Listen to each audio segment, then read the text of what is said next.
Welcome friends. आज के class में हम यूपी पीजीटी कॉमर्स का जो एग्ज़ाम हुआ था 29 मई 2026 को, उसमें टोटल 120 क्वेश्चन आए थे।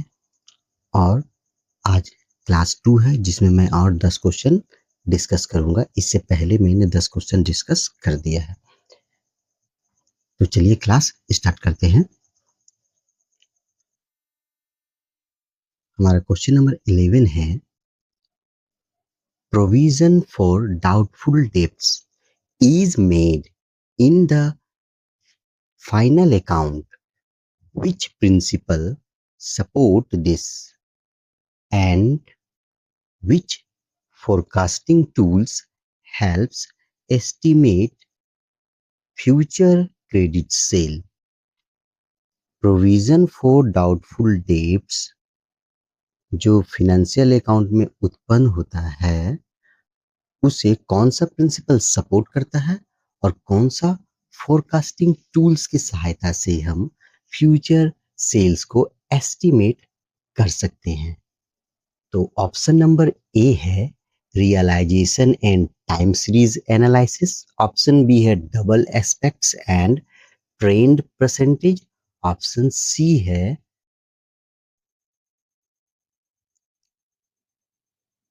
Conservatism and regression analysis. और ऑप्शन डी है कंसिस्टेंसी एंड कोरिलेशन। तो इसका राइट आंसर होगा option number C. Next question number 12, while making the trading and profit and loss account, कब trading and profit and loss account बनाया जाता है? Option A है only nominal account are transfer to the trading and profit and loss account. Trading और profit and loss account में केवल nominal account ही transfer होता है, या only real account are transfer to the trading and profit and loss account, या सिर्फ real account को प्रॉफिट एंड लॉस अकाउंट में ट्रांसफर करते हैं। Option C all nominal and real account are transfer to the profit and loss account, या फिर पूरे nominal और रियल अकाउंट को प्रॉफिट एंड लॉस अकाउंट में और ट्रेडिंग अकाउंट में ट्रांसफर किया जाता है। ऑप्शन डी है only nominal account and opening stock are transfer to the trading and profit and loss account.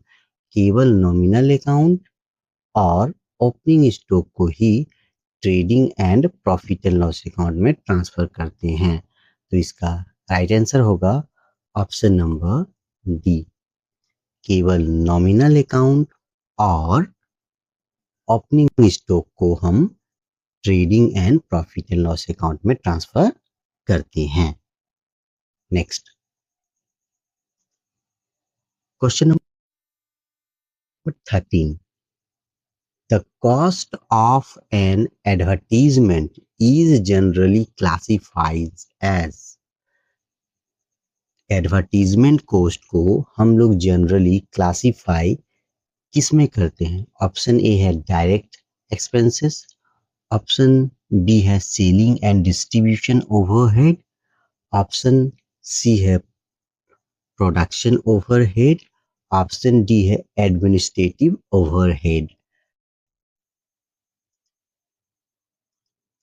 तो इसका राइट आंसर होगा option B, selling and distribution overhead में हम लोग एडवर्टीजमेंट कॉस्ट या एडवर्टीजमेंट एक्सपेंसेस को रिकॉर्ड करते हैं। नेक्स्ट क्वेश्चन नंबर 14, यूनिट और output costing is also known as. Unit और आउटपुट कॉस्टिंग को किस नाम से जाना जाता है? ऑप्शन ए है प्रोसेस कॉस्टिंग। ऑप्शन बी है जॉब कॉस्टिंग। ऑप्शन सी है सिंगल कॉस्टिंग। ऑप्शन डी है कॉन्ट्रैक्ट कॉस्टिंग। तो इसका राइट आंसर होगा option C, single costing. Next question number 15,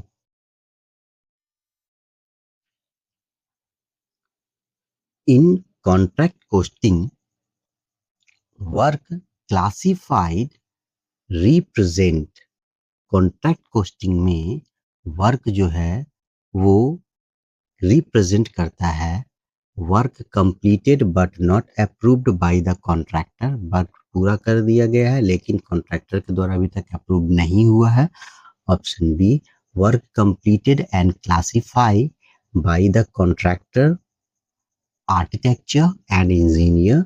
work को कंप्लीट कर दिया गया है और क्लासिफाई भी कर दिया गया, साथ ही साथ कॉन्ट्रैक्टर, आर्किटेक्चर और इंजीनियर के द्वारा। ऑप्शन सी है, work as not yet started, work अभी तक स्टार्ट नहीं किया गया है। ऑप्शन डी है, work completed but awaiting payment, work complete हो गया लेकिन पेमेंट अभी तक मिला नहीं है। तो इसका राइट आंसर होगा option number B, work completed and classified by the contractor, architecture and engineer। यानी कॉन्ट्रैक्ट कॉस्टिंग और वर्क सर्टिफाइड रिप्रेजेंट का मतलब होता है वर्क हमने कंप्लीट कर दिया, साथ ही साथ कॉन्ट्रैक्टर, आर्किटेक्चर और इंजीनियर ने उसे अप्रूव भी कर दिया, सर्टिफाइड भी कर दिया। Next question number 16, an escalation clause in a contract is used to। Contract में एस्केलेशन क्लॉज क्या होता है? ऑप्शन ए है, increase the contractor profit margin. Option B है, avoid penalties for delay. Option C है, reduce administrative overhead.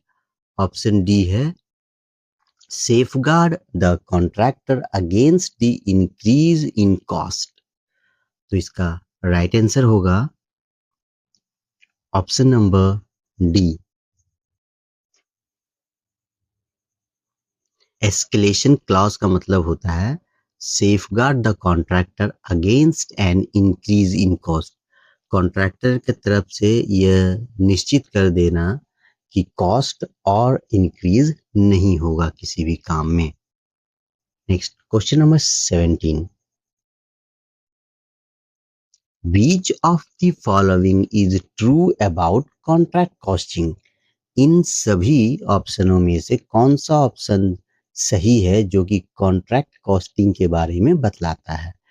Option A है, it is use for standardized product. Option B है, it is identical to job costing. Option C है, it deals with large and non repetitive and large return contract। Option D है, it ignores overhead. तो इसका right answer होगा option number C. Next question number 18, sunk coast are, सनक coast किसे कहते हैं? Option A है, relevant for decision making. Option B है, फ्यूचर कॉस्ट। ऑप्शन सी है, cost to incurred in the future. और ऑप्शन डी है, not relevant for decision making. तो इसका राइट आंसर होगा option D, not relevant for decision making. Sunk cost जो है वो डिसीजन मेकिंग में बहुत बड़ी भूमिका नहीं निभाता है। Next question number 19, arrange the following correct sequence of objective of cost accounting। A B C D ये चार ऑप्शन दिए हैं, इसे हमें चारों ऑप्शन को स्टेप बाय स्टेप अरेंज करना होगा एज पर कॉस्ट अकाउंटिंग की तरह।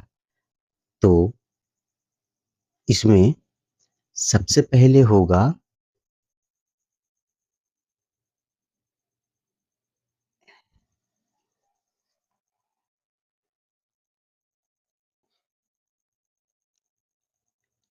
इसमें फर्स्ट में आएगा ए, एक नंबर। सेकंड में आएगा कॉस्ट कंट्रोल यानी 2 नंबर, और थर्ड सी होगा यानी कॉस्ट रिडक्शन, और फोर्थ डी होगा यानी डिसीजन मेकिंग। तो सबसे पहले कॉस्ट को एसर्टमेंट करते हैं, उसके बाद बी नंबर में कॉस्ट को कंट्रोल किया जाता है, उसके बाद सी में कॉस्ट को रिडक्शन किया जाता है, कम किया जाता है, और डी में डिसीजन मेकिंग करते हैं। तो ऐसा ऑप्शन सिर्फ ऑप्शन बी ही है, ए बी सी डी जो लगातार आया है।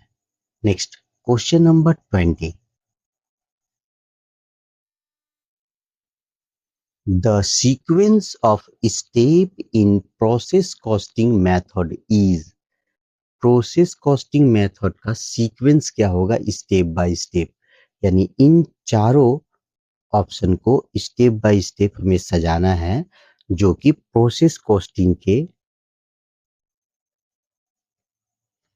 मेथड को रिप्रेजेंट करे।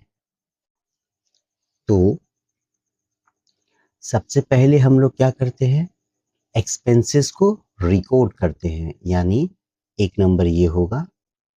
उसके बाद क्या करेंगे, उसके बाद कैलकुलेट करेंगे एक्सपेंसेस को रिकॉर्ड करके कि आउटपुट मेरा कितना यूनिट आएगा, यानी 2 नंबर मेरा ये होगा।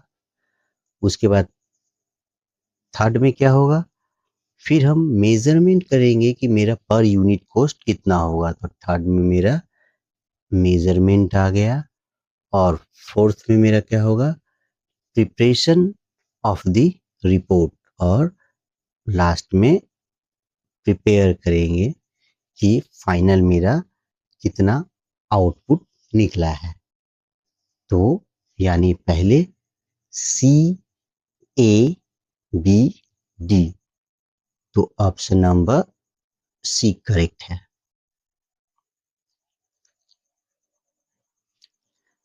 आशा करता हूँ हमारे इस छोटे छोटे वीडियो से आपको हेल्प मिल रहा होगा। हमारे चैनल पर और भी वीडियो पड़े हैं जो कि आपको एग्जाम ओरिएंटेड कॉन्सेप्ट देने में बहुत सहायक है। आप वो सब भी क्लास देख सकते हैं। हमारे क्लास के साथ जुड़ने के लिए धन्यवाद। Thank you very much.